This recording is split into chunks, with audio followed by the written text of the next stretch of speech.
Listen to Me Girls, I Am Your Father. It's a 12-episode anime which ran from the 17th of January to 3rd of April. It's a anime based off a light novel and manga of the same name, although what isn't based off a manga or novel these days. Now let's quickly go over the plot, and I'm sorry, I'm so sorry of how I say Japanese names, okay? You may get offended that I can't pronounce it, so I'm absolutely sorry. Yuta Segawa is a college freshman who was looked after by his older sister Yuri, and when he got old enough, he moved out to attend college.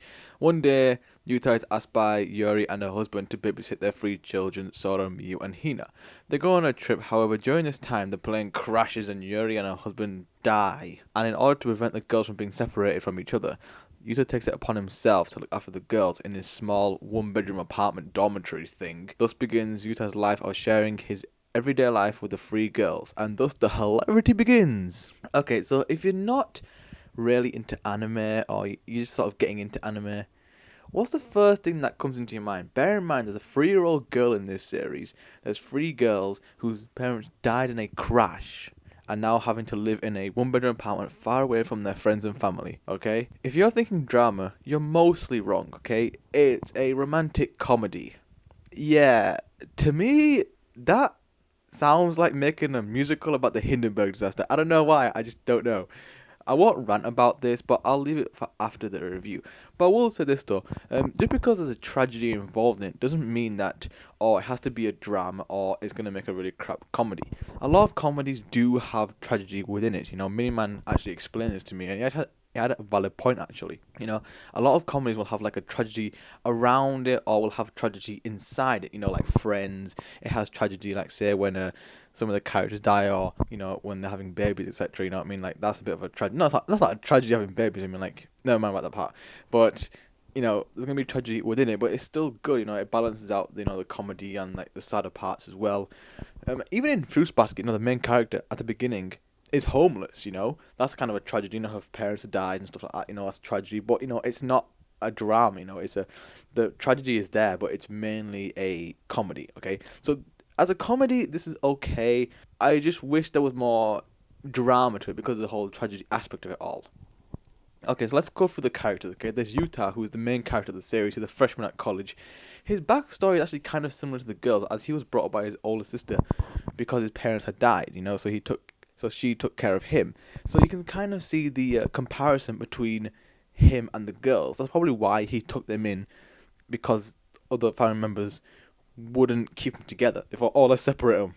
Yeah, that's a smart idea. So he found that, he had a compassion for them, because they're in a similar situation that he was. And I think he can see a bit of him within them three because of what happened. So he thought, he needs to take charge. And this character is not a pervert, thank God, because a lot of anime characters these days who are the main characters can be kind of perverted. He's not. He's a straight-up gentleman. He's a very nice guy, He's very reliable and reasonable character, He's a very hard-working person as well. I mean, you can see the sort of hardship he has to go through to actually support the girls in this series. He has to work like so many jobs as well as going to college. He's slowly becoming a father to them, which is really good. I like how he changes.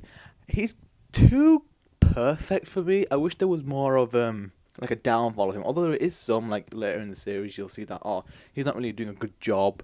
But he's too much of a very perfect character. I wish there was some like negatives about him, because not everyone was perfect, and this guy seems like this really perfect messiah for these girls. Okay, so out of the 3 girls, there's Sora, who's the eldest. She's 14. She's a bit of that, I can't say the name properly, Tsundere, Tsundere, however you say that, towards Yuta, because she has a crush on him for like a while now. That's where the romantic part of the series comes from. She's a good student, but a rubbish cook, basically. She's also jealous of the other character, Ryuka, I think. I've forgotten the name, how to say it. Who is a close friend of Yuta, and she's a better cook. She's got a fine body and a massive bust. And if I was rating anime on the size and quality of her boobage, they would get a 10 out of 10. No, sorry, that's a perverted thing to say.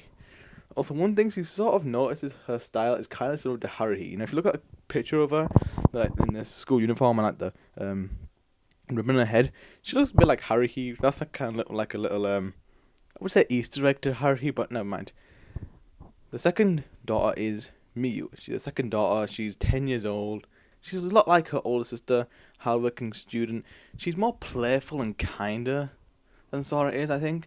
She likes to tease Sora because of the fact that he has a crush on Yuta, and she kind of has a bit of tragedy within her, but you don't really see it. She sort of hides it. You know, she's a very nice character, you know. I think that she also has a crush on Yuta, but that's only explained in the manga and also the novel, so that's not really something you want to get into. The third girl is Hina, who is the youngest out of all of them. She's 3 years old, a very energetic, playful, cute little girl. She's very cute. Everyone in the high street gives her free stuff because of her cuteness. And you can feel the inevitable event where they have to explain her mummy and daddy are not going to return.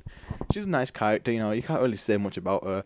She's a fun little girl, you know, it's funny when she's around anyway. There are a few side characters in this series, you know, from Yuta's club that is a part of the society. Three friends. There's Rika, I can't say her name properly. She's a second year student who is kind of a monotone character. You know, she's kind of like closed person. She's that big breasted character I was talking about earlier. She's a very nice character. You know, she opens her feelings towards Yuta more than other characters. You know, like they talk a lot. You know, they're like really good friends, and her job is basically just to mess with his head. Basically, I mean, the leader of the society always uses her to get to him, like, you know, using some sort of perverted fetish thing or something. It's really funny when she does that. She also hits the leader of the society with a fan on his ass, but I have a feeling that he's enjoying that for some reason. I don't know why. She's a nice character. It's really good when later in the series where like she meets the three sisters and she like falls in love with them because she loves cute things, and it's really funny. But she's a nice character, you know. Like she helps out Yuta quite a lot as well, and it's almost like she's like his wife or something. You know, she's a nice character, but she's not in it a lot. I mean, the main focus is obviously the four characters, sorry, in the whole series. There's also Kyuchi, who's the male member. He's a smooth talking guy. You know, he's basically a player. I mean, he says that he has a house, but he never goes there because he just uses it to bang babes, which is what he says. He's like a really smooth person. He's not a dick, okay? The way I'm making him sound, he is not one, okay? He is very much a nice character. He just likes to play the field, if you know what I mean. You know, kind of like Joey from Friends, you know, like he plays the field, but he's a good man. He's got a heart of gold. Anime version of Joey, if you will.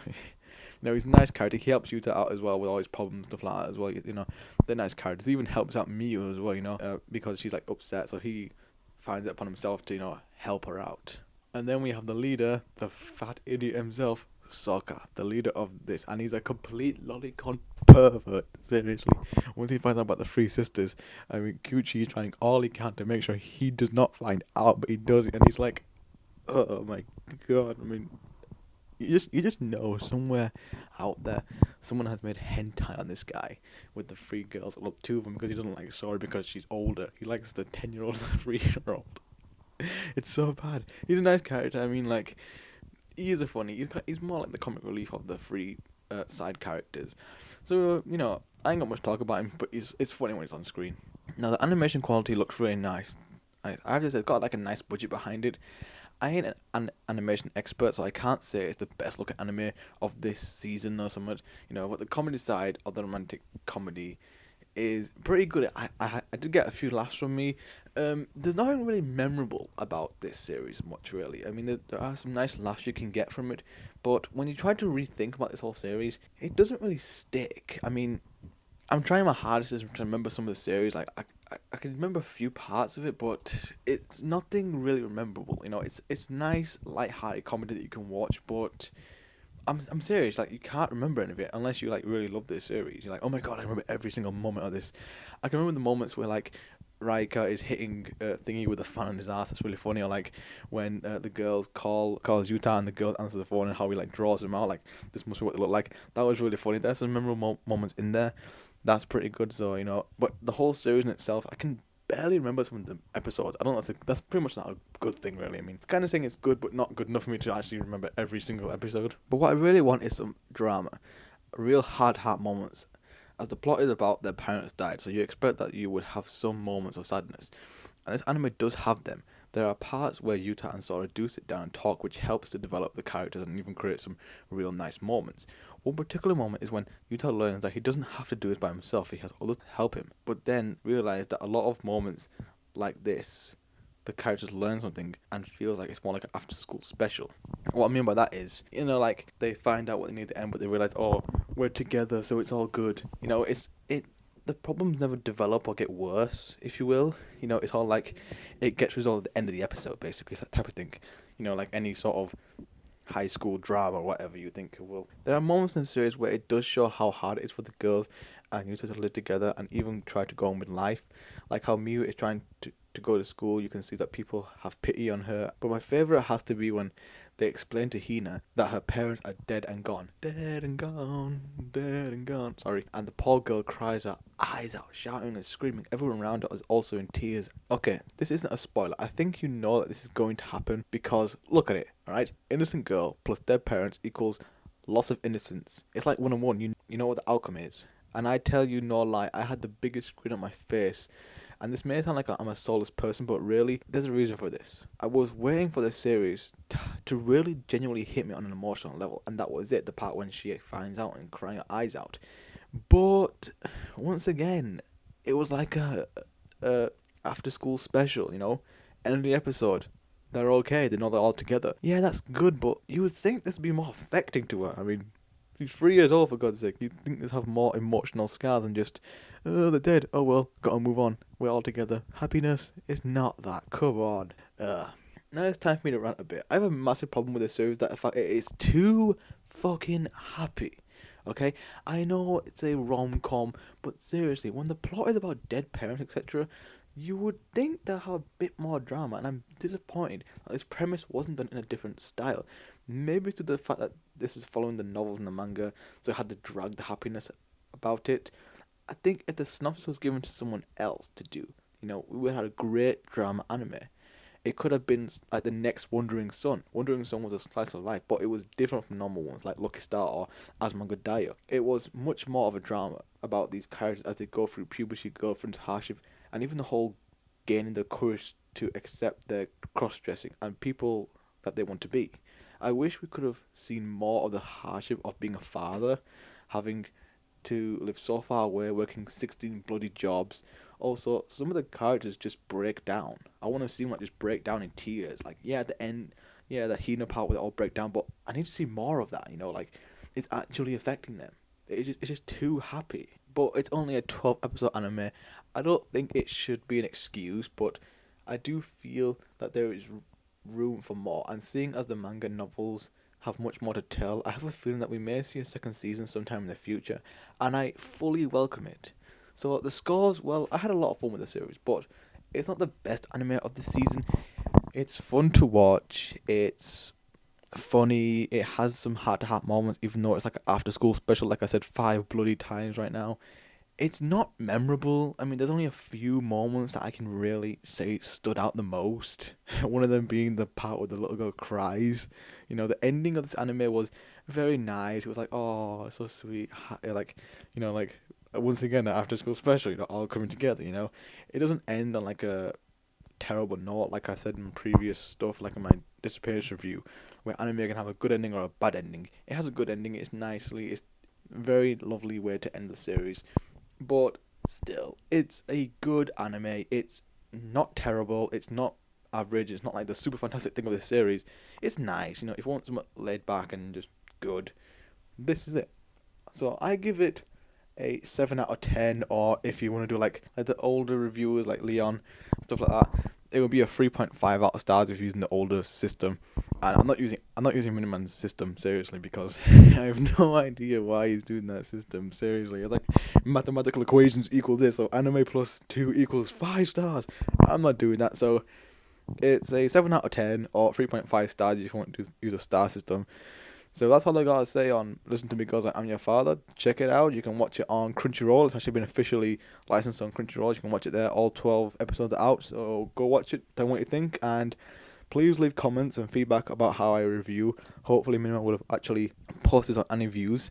I'm thinking I might just use my anime reviews just for you lot. I might not do the comedy versions of this anyway. So please give me some comments and feedbacks of how I can actually improve how I actually review. And that's all. And see you.